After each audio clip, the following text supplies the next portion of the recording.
Well, look, welcome to another episode of Out of the Blank podcast. I'm here with Edwin Horner.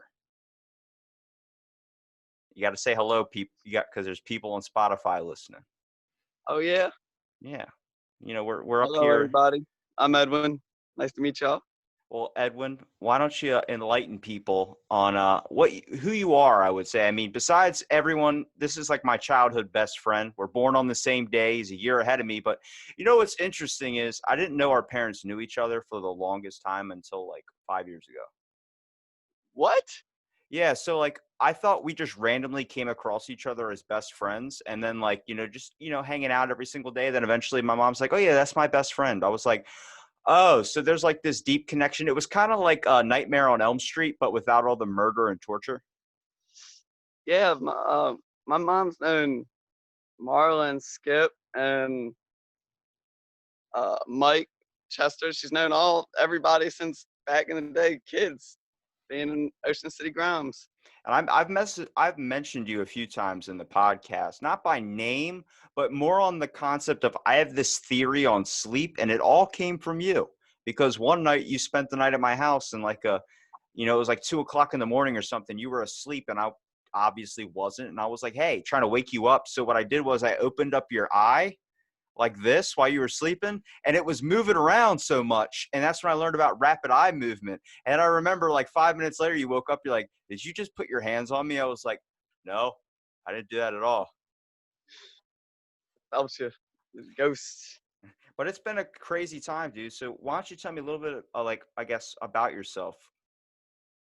So where I left you was probably about stopped hanging out about seventh, eighth, ninth grade. That was when I started, skipping school, messing up, and then I got into drugs and stuff, and got sent to prison. A little rough experience, but saved my life, helped me out a little bit. Now, I mean, I had Timmy on here when he was talking about his car accident and everything, and you know how he's kind of trying to educate schools on stuff on the fact of drinking and driving. But like, Yep. how'd you get sent to prison exactly? Because that's not fucking jail. That's not like No, that's not the easy one.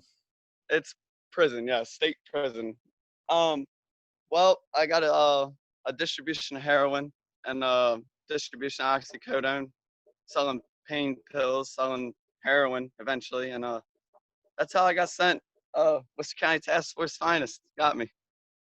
Now, Uh, at what moment, like, kind of, because I mean, that's some scary shit. Like, even me around weed, I still feel sketched out. Like, the one thing I really don't like about drugs is once you start like getting involved in that, everybody becomes like the weirdest fucking thing, I would say. Like, just people become really kind of like not the I relationship anymore. You know what I mean? I came home. I went, went out to a few bars, went out to a few restaurants. I seen some people that I knew from high school that were my good friends. Complete weirdos now just because of drugs. It's changed their mind, changed just their morals, everything about them. Get inside, dude. Crimes. Anyway, it just people don't. Those drugs change your brain and changes who you are, who you really are, and what you're about. I mean, It I took talk everything from me. I didn't want to skate, didn't want to surf, didn't want to do nothing. I just wanted to get high. So I took I mean like I obviously smoking pot is nothing like doing heroin or drugs like that, but I mean it changes your perception on things. Like how has it kind of changed your perception a little bit too, man? Because I mean from back like you went from completely redneck, like from fishing, from like I mean there were times we were when we were camping and shit, we were just trying to light stuff on fire. We went from that to a whole different shift, man.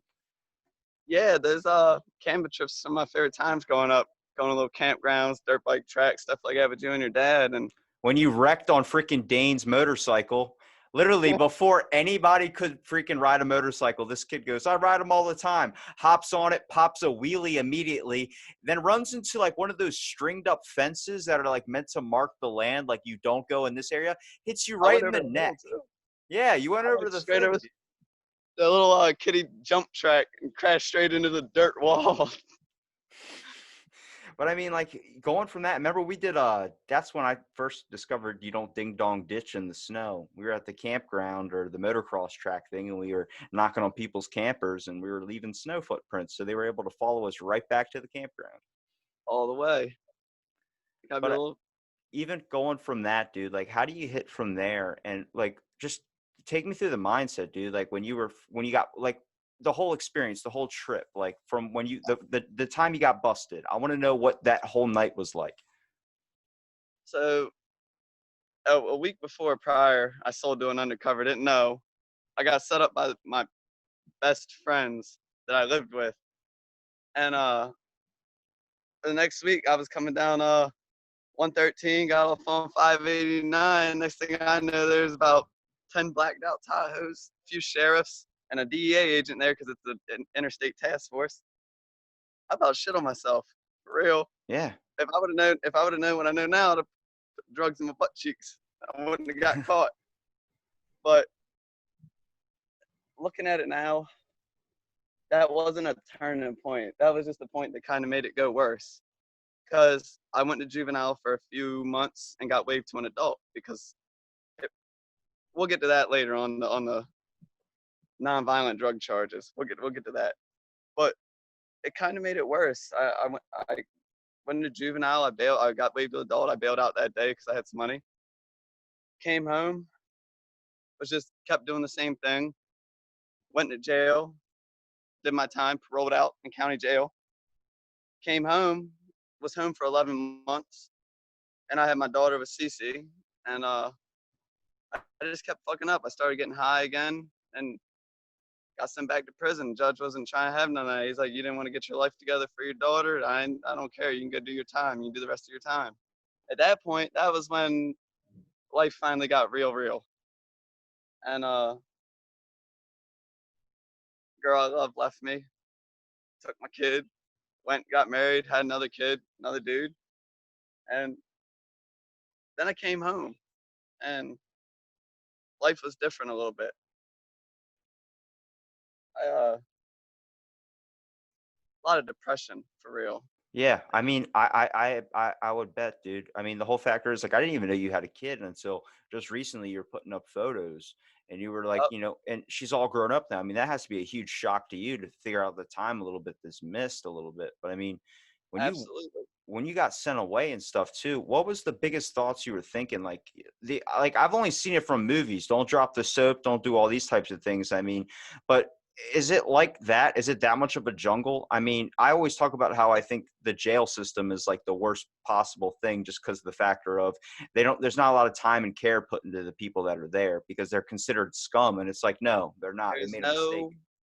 no 90 in Maryland prisons now, 95, I say about 85 to 90% of people are in there for drugs, whether they've done robbed somebody to get some drugs, they've done sold some drugs to support their habit, they've done burglarized somewhere, stole stuff for some drugs, or they've done killed somebody over a drug deal gone wrong.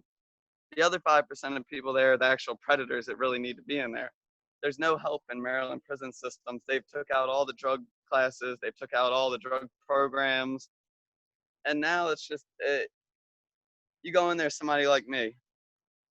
I come home, you know, covered in tattoos, this, that. I've done joined a gang. I've done got stabbed in prison, hit in the head with locks. I've done been through it all. Oh, Gang don't wars. don't gloss over the stabbing part. What do you mean you got stabbed in prison? Was it over the food? No, absolutely not. Gang wars. All right, so you gotta enlighten me on some of this stuff here, man, because like this is a whole world I have nothing. I'm so curious about because like it's something I've never been involved in. It's something I've never Right. even been close to being locked up. I mean, the first thing, like you're saying, they took out drug classes, they took out all this type of stuff. How did you find your help? Did you turn to like God, like everyone does? No, there was a spiritual point kind of where I had to use like my own spirit and will to kind of keep myself from like just going crazy at one point or another. Because like I say, being part of that gang stuff and this and that, I spent most of my prison bit behind the door for doing stuff for gangs and doing other stuffs, and it just was not worth it. I could have been home. I did 4.5 years on 4.5 years, a day for day. I could have been home within a year and a half, but I had no good time. Now, when we talk about like, what would you say the biggest problem that you saw in there was? Like, was it the guards? Was it the people there? Obviously, I mean, they're not going to be. Maryland prisons, it's you've probably seen a lot of stuff on the news that the indictments, the COs, like ECI, all them COs getting locked up, the federal indictments. Where I was at in JCI out in Baltimore, it's like being in the projects. It's literally as hood as you can get. It's literally in there. A prison is exactly a mirror of the streets. Everybody that's in there in the hood doing what they're doing in the hood is in there doing the same thing they're doing in there. People that were getting high on the streets are still getting high in there. You can get high in prison every single day if you want, for a bag of chips, a couple noodles, a few Debbie's, and it don't help people that are in there for addiction, because the day they come home, I've known 5 or 6 people the day they come home they overdose, just because they didn't change their life while they were in prison. Nothing changed. They didn't get the proper help they were supposed to get. When you go to prison, you're supposed to get rehabilitation. There's none of that. There is absolutely none of that. I came home, I really had to there's I was lucky that I had family when I came home, because they give you $50 and a little fake ID and tell you to get on and go on and get. What's somebody that, they get released for somebody from the city, they get released in the city, they got $50 and they get high. What are they gonna do? Go get high. What do you consider the hardest part after being released from or released from prison? I would say, like, what would you say the hardest part is, like, when you're coming back and everything's kind of changed? I mean, honestly, the most has probably changed in the past couple of months than it has in Uh, like the past 10 years. But I mean, the whole you get all factor is when you come home, you're seeing your family you probably haven't really seen or had time to spend with. Like, what was the first thing you did when you got back and you got out? the first thing I did, I got out of the all right, let's go like this.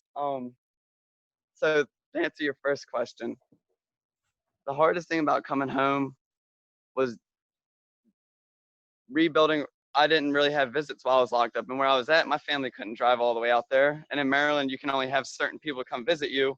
If they've ever had a charge or record, they can't come visit you. That knocks out my sister, even though my sister's changed her whole life and becoming a lawyer. She just got all her stuff what's it called? Expunged by Delaware and all that stuff. I caught my charge with my father. He couldn't even come visit me. He was the person that I lived with. My mom, she, health issues and stuff. She couldn't come visit me. The only person that could come and visit me was my grandfather. He drove almost 2.5 hours each way. And when I went out to Cumberland, which was maximum security, he drove almost 9 hour round trip just to see me. But coming home was rebuilding them relationships, and then rebuilding the relationships with people that cut me off or didn't deal with me while I was locked up, or felt some type of way about me being locked up. And then when I came home, they wanted to act differently.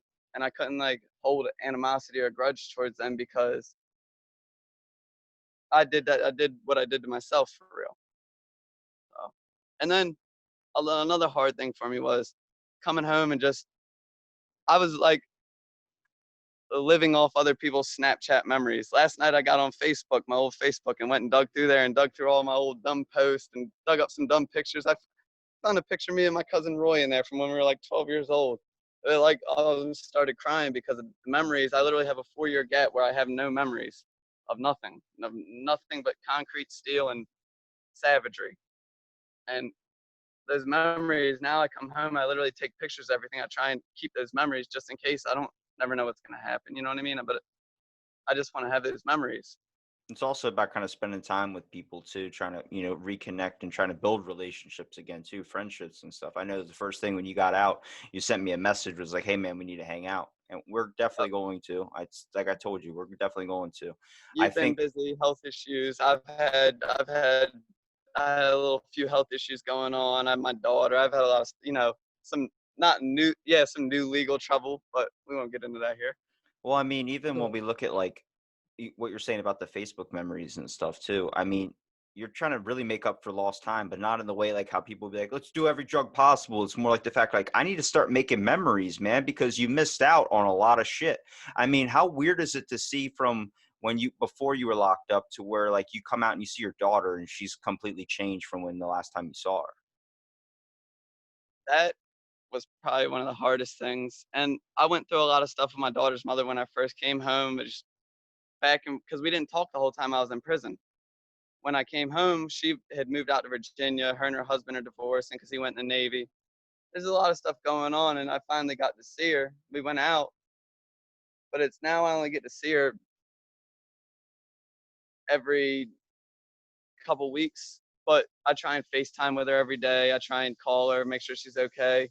I send her money, for cat food, cat litter, all that type of stuff. Send her money if she wants whatever. If she wants some unicorn stuff, I'll cash out for some money. And as long as the kids are happy, as long as she's a good environment, I don't know. She'll understand when she gets older. Yeah, I mean, dude, I mean, to see like, because when we first we even talked about doing the podcast, and you were saying you wanted to mention some stuff about this. Like, what are you trying to show people? What are you trying to kind of educate people? Are you trying to show, I mean, a lot of people don't really realize, but Maryland is pretty down in the dumps. I mean, the past couple of years, we've had so many overdoses happen. Um, Jeremy, Trent got his name right here when I found out he passed away. Jeremy, probably 2 weeks after I come home, I find out technically he got murdered, but we're not yeah. gonna get Well, I mean, it's the factor of is like, we live in a beach town, and people think, oh, it's probably party. party 24/7. It goes, yeah, but that is also a problem, is the fact that you also have the ability to party every single day. You're kind of peer pressured into partying every single day. And then like, even when you do try and make something for yourself, and it's the way the kind of the world works a little bit now, is the fact that you need to do something, you need to be popular, you need to be Mr. Liked by everybody. And that can sometimes cause a bad choice. I and you can and you can tell by just seeing how I deal with people every day. I honestly I don't care what nobody thinks anymore. I don't give a fuck what anybody thinks whatsoever. What they think about me, how they feel about me.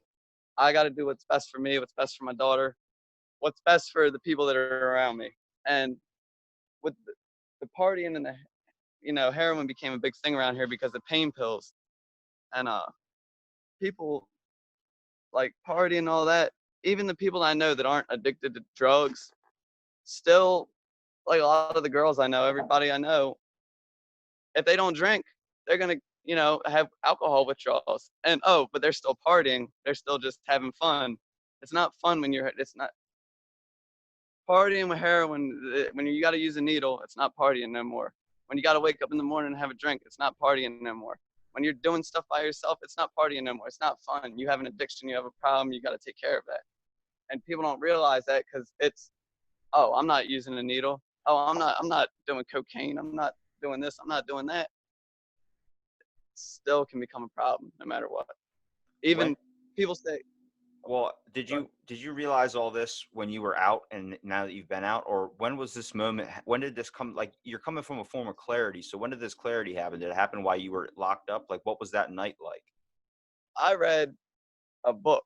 It was, I believe it was the Allman Brothers band book about the Allman Brothers. It's their story, and I read that in there, and a couple nights I sat there and thought about it. It's not partying when you got to use a needle no more. I sat there and thought about it. I was like, wait, I was doing heroin and pills. That's not partying at all. That's junky stuff. That's how you end up in a ditch somewhere dead. That's how you end up in some random house dead somewhere. That's not partying. So I just being in the beach town, this area is. If you have a problem, it's probably best to get away. Go Yeah. somewhere. Like I say, I'm out in the country right now. I'm happy to be out here, and there's no, there ain't the problems out there like we got down on the beach. And you don't got to be surrounded by people that got the same problems as you.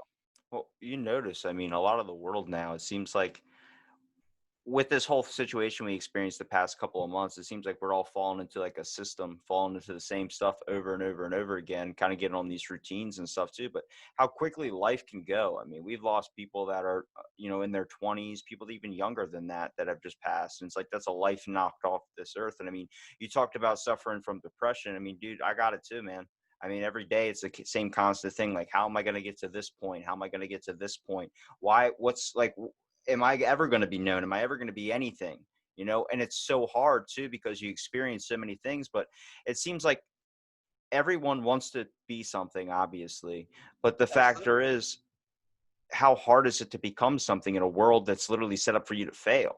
I mean, every single route, I mean, trying to, especially for you, trying to get something for yourself, a license, any of these types of things is extremely even more difficult because you've already been labeled as something.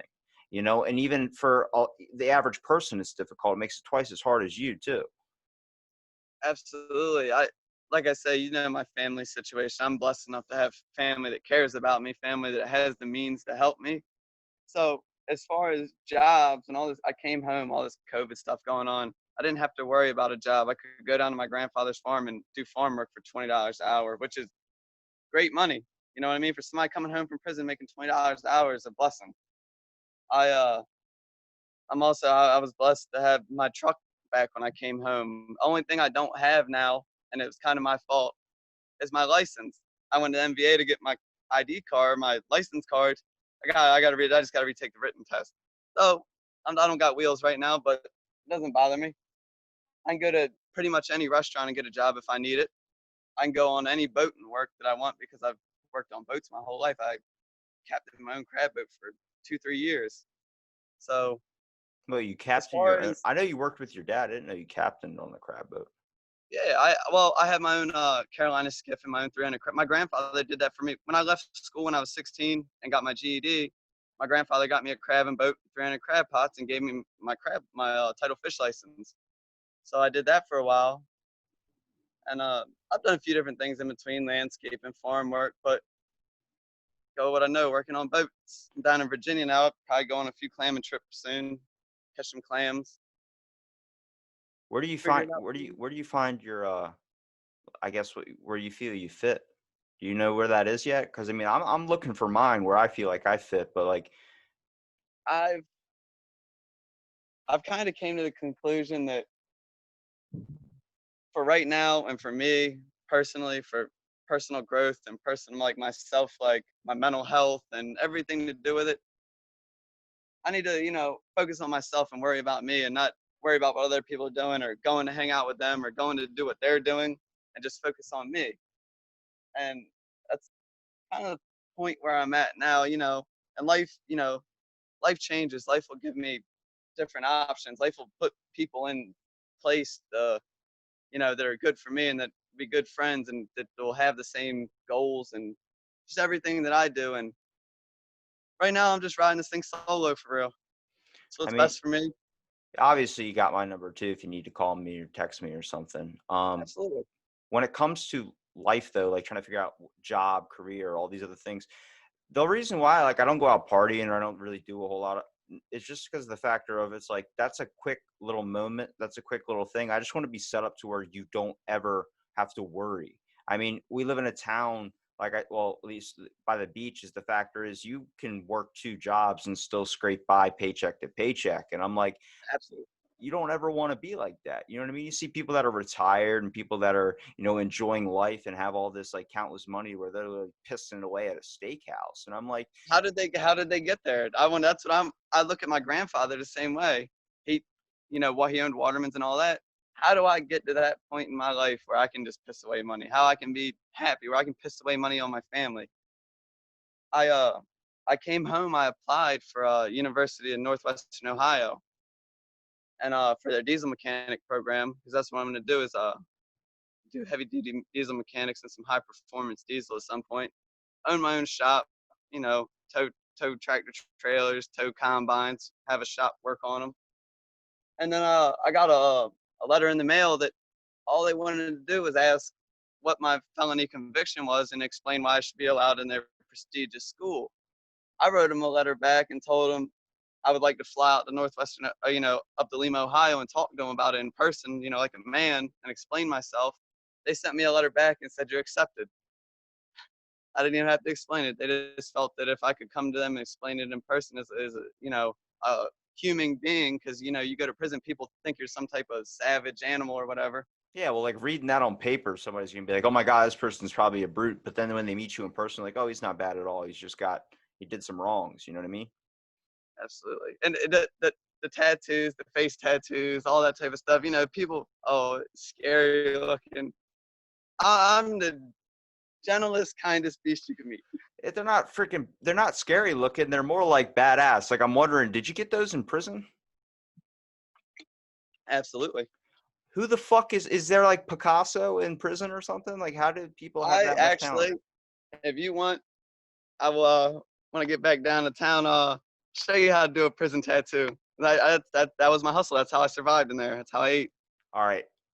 I've been trying to think of a really good tattoo to get one on my skin, but if you think of a good one, like a brother tattoo, like me and you would have, I'll be more than happy to get it onto my skin as long as we're not using anything that's like a We'll toothpick pay and for it. razor blade. We'll go right there to Independent. Yeah, my uncle will do a tattoo for us. And that's another person that my mom and aunt and everybody, our families have. I thought you knew that as a kid that our families were like I this. didn't know anything until like I probably like when I was like 18. I didn't even know I knew John. Like I didn't know you knew John either, but John's like, dude, we grew up together. I was like, what are you talking about? And he started showing me photos of us as like little kids. And I'm like, Yeah, what the, like, I just didn't, all I remember of kindergarten was throwing a pine cone at somebody and then watching the Little Rascals. That's all I remember. that my those are some of my favorite memories is like kids in school before middle school. And if I could go back now and knew what I knew now, I would change it, of course. But it wouldn't make me the person who I am right now. And I'm kind of happy with the person I am now. You know what I mean? I'm content with myself. I I'm always not. hear people tell stories about like this, some of the hardest things. I mean, I look back at moments in my life that were the most difficult. Like 2020 literally has probably beat the shit out of me. But I look back and I'm like, a lot of those moments I wouldn't regret because I wouldn't have gotten to like the mindset of the way I think now. I mean, it's really hard to kind of sit here and be like all motivational and do these types of things. But it's more about like you made mistakes, but then you learned a lot from it. Like looking at you, like I wouldn't even say you need a college degree, only on the factor of you've gained so much street smarts that so many people, like there's street smarts and then there's fucking book smarts. I come across people with PhDs where I'm like, how are you alive? How are you even thinking right now? Like this is like, how do you not know that? And then you realize, no, they're good when it comes to numbers and all these types of things. But when it comes to common sense, learning how to survive, I'm like, if I gave you $20 and I gave a person with a PhD $20, I guarantee you're going to be making more and you're going to be getting way farther than they will. They'll probably be broke in 2 days. Yeah, absolutely. I turned $20 into 2,000 in a couple days. I But mean, it comes from that place though of like learning too. Like, I mean, even those scary moments, like, when all those black Tahoes were rolling up and you're like, oh shit, and then once you're like locked up and you're sitting inside of there and you have to worry about, getting stabbed and everything, which I want to talk about. Where did they all right. stab you? Uh, well, shoulder a little bit, back in the head, and then I got smacked with a master lock. Smacked with a master lock. Was it in a sock? No, it was actually that's how you mess up. You braid a string up, tie it around the actual lock part. Jeez. Okay. Is there any moments like that you learned in prison that you have taken back home with you? Like any certain things like that you're just used to, like a routine kind of? Um, and there, you're like anally clean, but you do that because you're stuck around dudes 24/7 and you don't want to smell the next dude. I kind of, how I am, beach bum. I'll sleep on the beach and surf for 2 or 3 days. I don't care. I get bit up by bugs. So I had to let the like being anally clean go. I What else did I have to let go? Just the thought about everybody's out trying to get you. I had to learn to not be like so paranoid 24/7 and think everybody's out trying to get me or the next person's trying to one up on me or do whatever. What a few other little harder things. Some good things that I brought home from prison though. I learned how to MacGyver any type of electronic you want. I learned how to what else I learned how to do? Prison definitely did not make my body better. Prison does not. The food they feed you in there is absolutely horrible, Is that and the that you do first not get that enough that of. should have been the first thing you did when you got out was go get some real food? Oh, I did. I went. Well, I actually got a real coffee and a donut. Then I got some ice cream, some Ben and Jerry's. That's my favorite. All right, that's my favorite. So which flavor are we talking about here? Because mine's fish food. Don't give me that. What do you mean? Look at me like what? Hey, that's my favorite. That's Well, your favorite I too? do like. I do like the cookie dough one.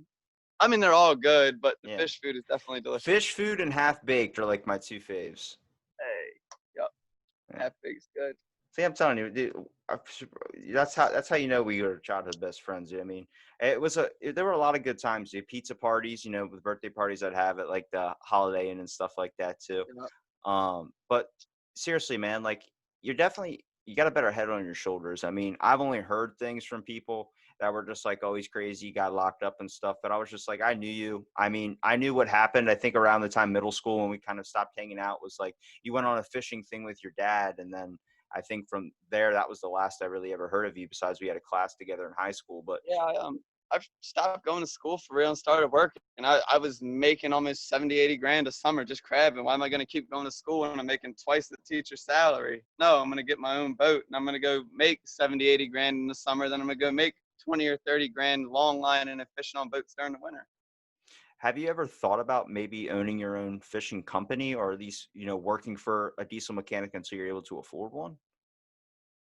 Well, see, my thing is I want to open my own diesel mechanic business. I want to have like a 5 to 6 bay fit, like the big bays where you can fit combines and tractor trailers. I want to have a couple wreckers where I can go tow combines and tractor trailers. But fishing industry is I came home and I walked down to the dock, right down Martin's or Southern Connection, whichever one it is down there.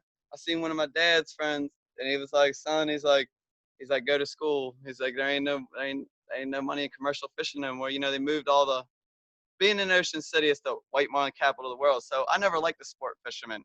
We'd go out there fishing rod and reel commercially for tuna. They'd get all their gear wrapped up in our stuff. We'd cut all their lines off. We did like a battle between commercial fishermen and sport fishermen. People are trying to feed their families, and people are just assholes out there pissing money away, like you said. You got near my boat. Get away from my boat. It's like, oh my God, calm it down, bro.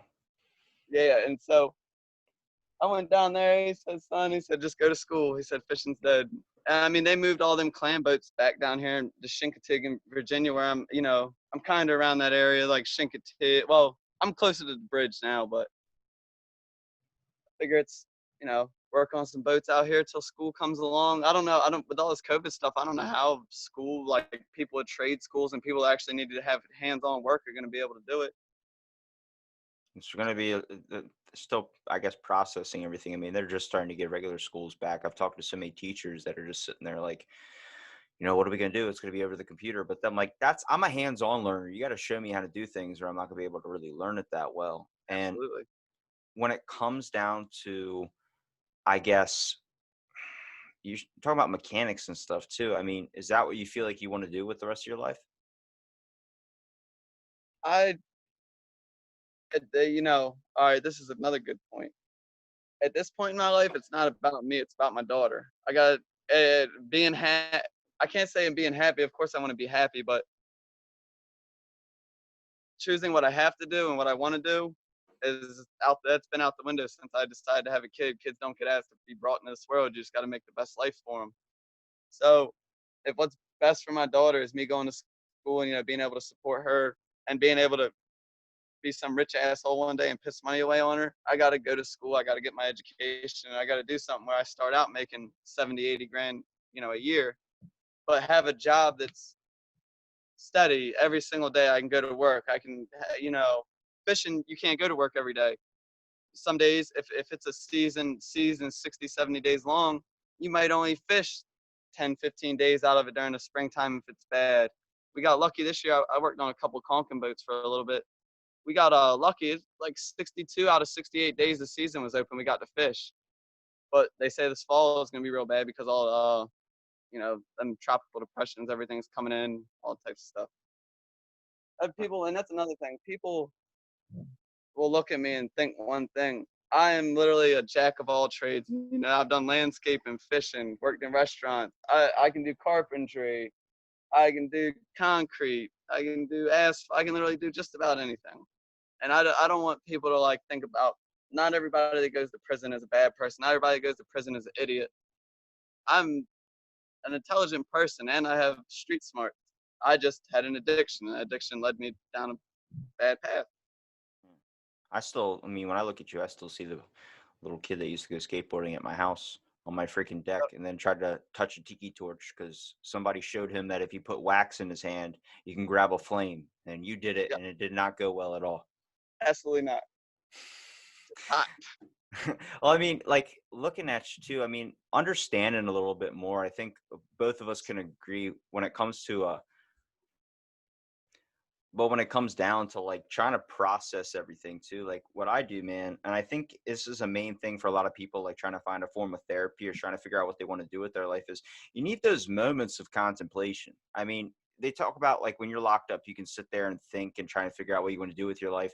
You could do that outside too. I mean, half the time it's just about sitting. Like, I mean, you talk about like saying you could be at the beach for days listening to the waves for me, looking back at a lot of memories I have, looking back about decisions I want to make to the future, things that I'm going to be making, trying to figure out what's going on in my own head. I mean, that's the best form of, I guess, inner perspective, I would say. I mean, many people talk about like, oh, that's, I don't have time for that. I don't have time for that. I'm like, you do have time for that. You have a lot more time than you think. Everybody, like you said, that, oh, I don't have time to think. I don't have time to this. Well, no, you're not. What you're not doing is like this morning, me and you. How many times do I text you? I usually text you like yo or hey or what's up at 3 in the morning, 4 in the morning, all the time, middle of the night, late night. I'll just add, hey, how you doing? But people could take them times where they're up in the middle of the night and they could just sit there and use that time and just think, oh, all right, this is what's going on. This is what needs to be better. Just everything and think about their life. But that's my thing. The water, the waves.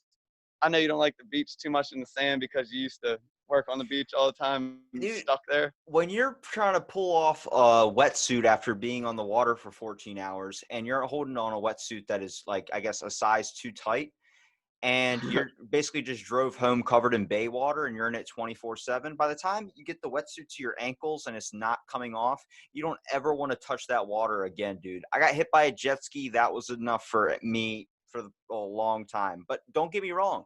I think of those memories 24/7, riding the hoverboard, riding the jetavator, flying bachelorette parties, all these things. But I mean, some of the calming moments when I'm driving over that bridge in the morning, going into work, going into Ocean City, and I see the red of the sun as it's approaching and then the orange as it's setting. It's some of the most peaceful moments, dude, where I can literally take a deep breath and I can just think it through. And I think everybody has something like that, whether it's, having a coffee in the morning, sitting there and enjoying it, or, taking a puff of a cigarette, whatever. You have a moment that is like, no interaction can bother you. Your head's got, this is the time to focus in, and it helps search through so much shit. I mean, how many kids nowadays just want to go and I want to party. I got to post an Instagram picture. I got to do this, got to do that, got to do that, got to stay relevant in the world of trending social media. It's like, hang on a second. What do you actually want to do? What's that bar night going to mean? A $80 tab or something? Come on now. Absolutely. Or you wake up next morning and wonder why your pockets are empty and you don't have a Yeah. shirt on it because you wiped puke all over yourself. Yeah. But the like you were talking about seeing the sunsets and all that in pictures. I mean, you're on my Instagram. That's my thing in the morning. I love to wake up before to watch the sunrise just because I know it's another day that I was blessed to be on this earth. That's literally, I'll take a picture of the sunset almost every single morning and post it. Do you know how many people have the perspective that is the complete opposite of the way you're thinking right now? With I'm so blessed to be alive. Many people think I got to live another day. That's why I have gifted tattooed on my face with 2 lifelines. I overdosed on heroin twice. Obviously, God, I don't know what everybody believes in, and I don't want to get into the religious thing or political or whatever. God, whatever you believe in, it was not my time. I'm meant to be on this earth. There's a bigger reason for me to be here. I have something to do, and it wasn't taken care of yet. And so God didn't take me then. That's why I'm gifted. I uh I had something like that. I definitely didn't overdose. Mine was more like I saw a butterfly just get missed by a car. I swear to you, this isn't bullshit. It might sound like a joke.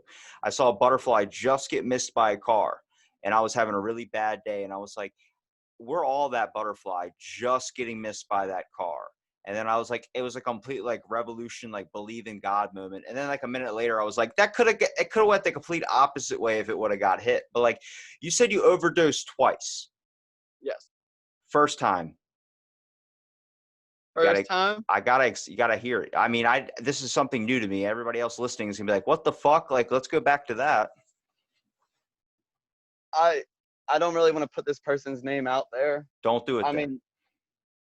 mean, most people know who this person is, and this person won't even talk to me now. But they're the person that saved my life. Me and my daughter's mother were arguing. She didn't want to come to the pool that we were at, and this person was an EMT with the Berlin Fire Department at the time, like a cadet. And I shot dope in my car at McDonald's, and we drove down Holly Grove Road or whatever. Last thing I remember was seeing Green Turtle and Mystic Harbor and all that stuff. Next thing I know, I wake up at AGH with a big lump on my head. My back's all swollen up because he was punching me in the face with his class ring the whole time, going 120 to the hospital trying to wake me up. And then my back hurt because that's where he ripped me out of the car and threw me in a wheelchair and wheeled me in there.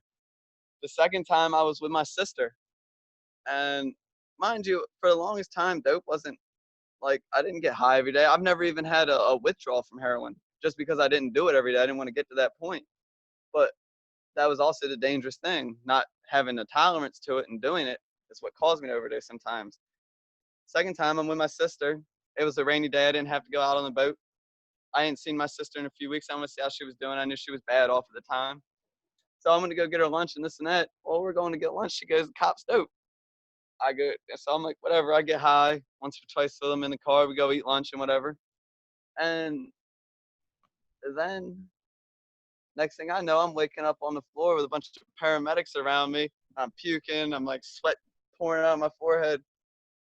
My sister and her friend Tony saved me from overdosing that time. That's what got me sent back to prison because they found out I overdosed. How somebody told my parole officer.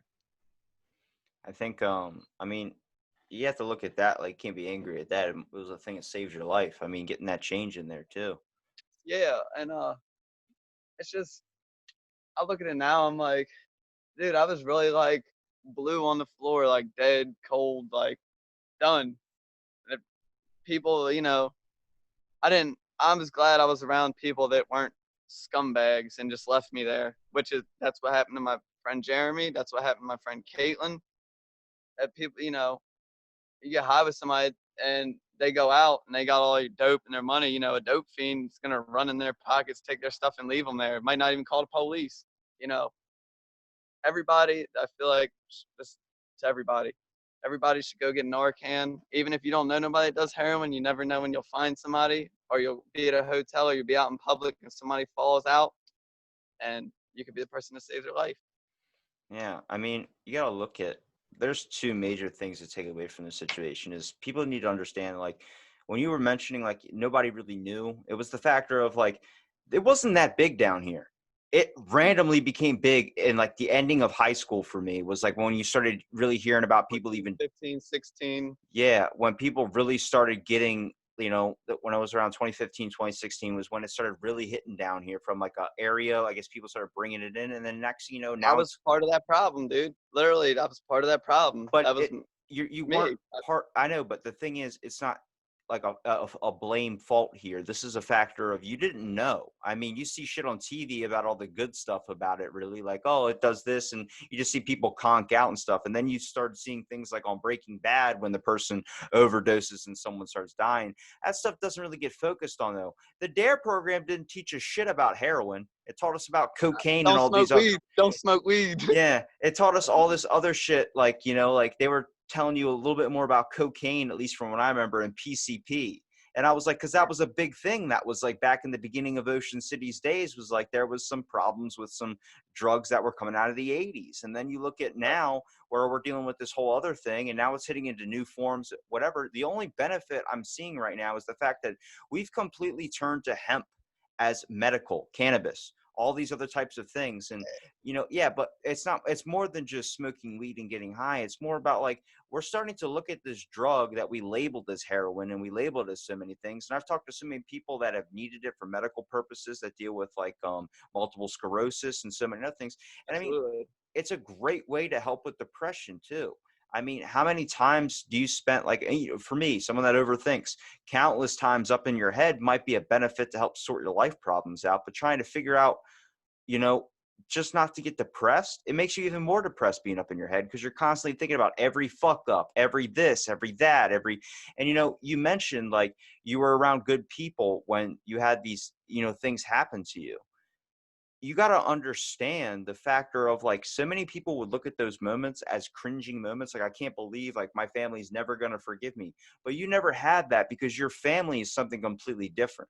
And family's obviously more than blood too. But at the same time, when it comes down to the concept of these people don't hold regrets and they're happy that you're alive. You know, you can look at it like, oh, I'm the fuck up of the family. But like, I think we all feel that way. But the factor is they're your family and they're going to love you, whatever you do. I know for a fact that if you were stuck somewhere, 2 o'clock, 1 o'clock in the morning, you gave me a phone call, was like, hey man, I don't have a ride. Can you come pick me up? I need help. I've done it to people that I barely know, people that you may know. I've driven from The three other o'clock night, in, I told you, I called you the other night. I was like, hey, I'm a little, I don't know. We were supposed to do the podcast on Monday. Hurricane was coming through. I'm like down there in Ocean City. I'm like, well, you I didn't don't know call what me. You Instagrammed, messaged me at 4 o'clock in the morning when I was at work. happens. If you would have called me and told me, like, I have people, like I have someone that is staying with me right now, my grandmom for instance is not doing too well, but I will be more than I hear happy to give you a home if you were in that dire need of it. But you got to express that to that. me. You even have my do you Yeah. even have my old new number? Because I went to text you to do this podcast and it said not delivered, so I'm like, did you get a new phone? Well, I had well, like I said, I had some new legal troubles come up, which I'm not worried about, you Okay, know. And we could nah, talk yeah, my off air phone about it. got We could talk off air. yeah. But no, Uh, seriously, like I always express to people the fact of like, especially for you too, man, because I mean, even though there's that gap where we haven't talked and stuff too, there is still that. I mean, we hung out every single day, camping trips, constantly learning how to do s'mores and shit. Where birthday my parties. Every yeah, single house you lived in, I've been to. In Berlin, Ocean Pines, everywhere in between. yeah, my dad is practically your dad. He still talks about you. Like, how's he doing? I'm like, yeah, he's doing all right, man. Like, you know, I haven't talked to him in a while. And he's like, oh, remember that time you tried to make s'mores? You just burnt the shit out of it. I'm like, that's not how you make s'mores. And I'm like, yeah, he sat there browning a marshmallow for 20 minutes and I just slapped it right out of his hands. You were there when you were there when the debate of the shark versus bear happened. Remember that? I'm pretty sure, right? I'm My pretty sure I my remember uncle it. said But the worst way to go would be by a bear, and my dad's like, it's by a fucking shark. And then they had this giant argument where he was like, when you turn 60 years old, I'm gonna drag your ass to Yellowstone with a thing of T-bones around your neck and throw you out there. yeah, the sharks. It's funny you said that. I swum a nice big old bloody piece of meat out into the surf for a friend the other night. Yeah, a little sketchy, but yeah, sharks definitely the worst way to go. You're gonna get eaten alive, but then you're gonna drown too, which drowning sucks. I've seen a few people drown on boats, and it's probably the horriblest way to go. See, You're literally getting choked out. You're literally just choking on your lungs. That's all you're you doing, and you're literally suffocating alive, and you know what's going on the whole time you till agree you like pass you out from lack of oxygen. you agree with my dad on the shark thing. I just watched the movie Meg the other day, and I was like, I'm good. I don't ever have to get near the ocean ever again. I don't even care if that thing is supposed to be non-existent anymore. That's just too much for me to be something I Hey, can't Robbie, let's see. talk medical marijuana real quick. Oh my God. All right. Medical. What? So I come home. I ask, how many times did I try and push weed onto you, bud onto you? A lot. You- A lot, a lot, a lot, a lot. Even when I was like, oh, you got your medical card, don't go to the dispensary. Come to me. It's a lot cheaper. But the thing is, medical marijuana, I do believe medical marijuana does help people. It's the greatest thing ever, honestly. I'll never get my medical card only because I don't believe in giving the government my money. I'm sorry. I hate to say it. I'll, I'll smoke my weed. I'll smoke my wax, whatever. But I will not buy it from the government. I will not give them my tax money, even though it does go to good stuff, schools and all that type of roads, whatever. I just, I got a thing against the government. Only reason I have it is because at one point with dealing with all the medical stuff and then trying, like nobody tells, like I took antidepressants for a while, but nobody tells you just to stop. Like nobody tells you don't just stop, like don't just cut it straight off. And I did that, and that completely just basically ripped my head in two, like the different. Did you have any like physical things going on with that? No, Like your it body was felt weird? no, because like I'm a fitness freak, and it's the one thing I talk about how COVID, like if you would have told, I've gone to the gym every day for 8 years. I built a home gym spending $3,000 to be able to do so. And when COVID hit and everything, like even now when I work out, like I work out still every single day, but I don't kill myself over it. If you would have told me before, hey, I got you 2 tickets to Hawaii. We're going to go to Hawaii. I'd be like, can't, unless they have a gym there that I can go to every day, I'm not going. And I would do that. I'd missed out on trips to Vegas and all these places. And you realize like you're only stuck to the confinements of a place. I see the same weights all the time. What about seeing the world?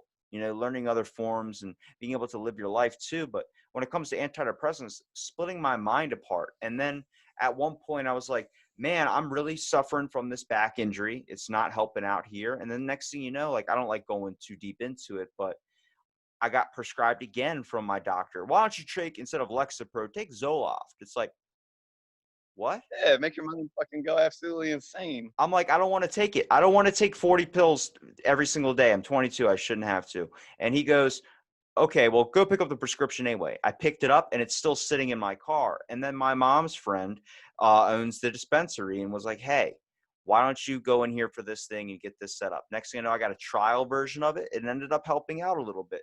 Not getting me baked out of my mind, but more on the concept of like being able to focus a little bit more and have that Yeah. stress release.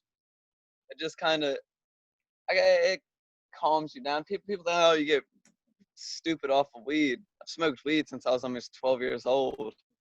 I don't get high off weed no more. No, it literally is one thing that helps me every day, like cope, deal with people's bullshit, deal with, you know, little kids running around, take a couple hits, I'm fine. You know what I mean? It's just a stress relief and it's natural and it's not gonna harm your body. My mom was telling me that I guess she talked to Marlo while I was gone. Said you had a lot of health issues due to like lifting weights and the supplements and stuff. Just your insides processing them, that type of stuff. And I'm glad your health stuff's going a little bit better and you're not killing yourself in the gym. Because my poppy, my dad's stepdad, he built the first Gold's Gym down here. He big dude. He lifted weights in Venice Beach with Arnold Schwarzenegger back in like the 70s and 80s. And his knees, he's had both knee replacements. His back's bad. Sometimes going big and being jacked out of your mind is not what's good for your body, honestly. But as long as keep healthy, keep fit, keep your mind right, Yeah, I everything get be it. all I right. get it on the weed thing with the little kids too. I mean, how many times? I mean, I've seen kids in stores like hit me in the back of the heel with a shopping cart, and you just want to turn around and freak out. Now, I don't advocate smoking marijuana around children, having marijuana around children. It should not be used around children. It should be put up Do when the they're same around. excuse that my uncles did, and the reason why whenever I smell weed, I think of my grandparents' Smoking a houses. cigarette. No, they would smoke it out on the porch or they would smoke it in the shed or something. Next thing you know, they come back and I'm like, it smells like like my uncle. I was at his house the other day. I'm like, dude, it smells like Thanksgiving at my mom's house. He goes, what? I'm like, you turned weed into a nostalgia thing for me. The But girl I'm dating, her son, I came from outside. He's like, oh, I knew you came in. I smelled you. I was like, oh. but I mean, dude, it's all about trying to figure life out, dude. And I mean, you seem like you're going back on the right tracks too, man. And like I said, I appreciate you for doing the podcast too, man. But seriously, you got It was awesome being on here. advice to give to people, man, and it's got to be out there. And when you messaged me saying you had a message you wanted to say to some people out there too, and at least a little bit about experience, just know the main thing is like you're not a bad dude. I can tell that about you. I still see the little kid that tried to touch a tiki torch. So, I mean, but at the same time, dude, you have plenty of life to live, dude. And you seem like you got your priorities set too when it comes to your daughter and everything too. I mean, how many people would just go right back to doing the same shit over and over and over again and not care? You got to find the right crowd, because you notice down here so many people are fake. And it's really hard, is that false personality. It's so much better to get a name for yourself by stepping on the throat of somebody else than doing something in the right way. I literally, when you say about friends and stuff, like I say, I'll message you. I might message a few other friends from back in the day just to catch up, see how they're doing. A few friends from school, like Brianna, she just got another year. She'll have her doctorate in sports medicine. But people are doing good with their life. There's people to try and connect with. Try and get on the same goals with them. Like Timmy, I message him here and there. It's just, he's got his kid now. Still had his legal state, his box. He couldn't leave the house and stuff like that. And but I still try and catch up with every day, because you never know when you say something to somebody, it might mean something to them. It it might make their day. You know, they might have some stuff going on in their head, and they may, all right, this person messaged me, they care. You know, all right, somebody still cares about me. They might feel like they have nobody cares about them. Somebody still cares about them. But Yeah. as far as friends, only people I really hang out with is my cousin Roy, and you know, that's family. It's about the only family that I got like left around here to hang out with. It's the only family I ever like hung out with is like a friend, and that's just the type of, I can't say time I'm on. It's just I finding people that are the same as me. You know what I mean? Got the same goals. They ain't worried about going out and partying, worrying about doing this. You know, people that want to save their money, people that want to have a house, want to have a car, a nice car, have a few bikes. You know, whatever. I think I'm trying my best just to even get by, man. I think that's with a lot of people out here. It's just trying to make it to the next day. It seems like it's got to be the Scraping. same thing. Yeah. You said two. You can have two jobs and still scrape by. You can have two good jobs and still be struggling down there. You have rents what 1,800, 2,000 for a piece of crap place. Yeah. All because you're living by the beach. Yep. You go out to Berlin. Oh, my car broke down. Now I can't get to work. Oh man, but I can't live in Ocean City because it costs too much. Then you're screwed. Like the world sets you up for failure. I think what's kind of like really about all these people out here that are trying to become something, trying to do something, trying to also help out and really honestly give advice too. I mean, you never want to play it like a cheap thing. You never want to do it like, hey, I'll help you out if you do this for me. It's more like if you help, it comes back in return. You know, it does. And honestly, it feels better on the inside if you're able to help out too. And I mean, all these things, your story, for instance, it's motivational. There's somebody out there that's going to hear it and it's going to be like, wow, like you got to kind of, a lot of the times you got to realize this stuff for yourself. You have to go through what you go through. But there are people out there that, you know, sit there and we'll sit there and complain. We'll sit there and complain and complain and complain about, oh, they didn't have this favorite drink at the store. It's like, really? Do you have all your arms and legs? Do you have, are you have a chest beat? Is your heart going? All right, then. Like, It's not even if you have all your arms and your legs. Are you are you living? Are you breathing? Do you have a roof over your head? Do you have something to eat? And even if you don't have all of that, there's always somebody out there with a situation worse than yours, and you should not cry about it. There's kids out there that don't have stuff to eat, kids out there without a roof over their head, kids out there with these diseases. And it's just, you got to be grateful for what you have in life. And you got to, even when life's fucking knocking you down and shitting on you and just doing whatever to you, fucking you over, you just got to think there's always going to be a better day. The sun's going to shine another day. couldn't say it any better myself, man. Hey, Well, Edwin, I thank one you thing for I do being want, on the I thank you for being on the podcast, brother. it was awesome being here. Hopefully I can come back at some point. We can Yeah. talk other topics. Talk how you got all those neck tattoos and why would you get a tattoo on your neck? Neck tattoos, face tattoos, legs, feet, thighs, ass cheeks, got them everywhere. You got one on your ass cheek? Yeah, What does it say? your name.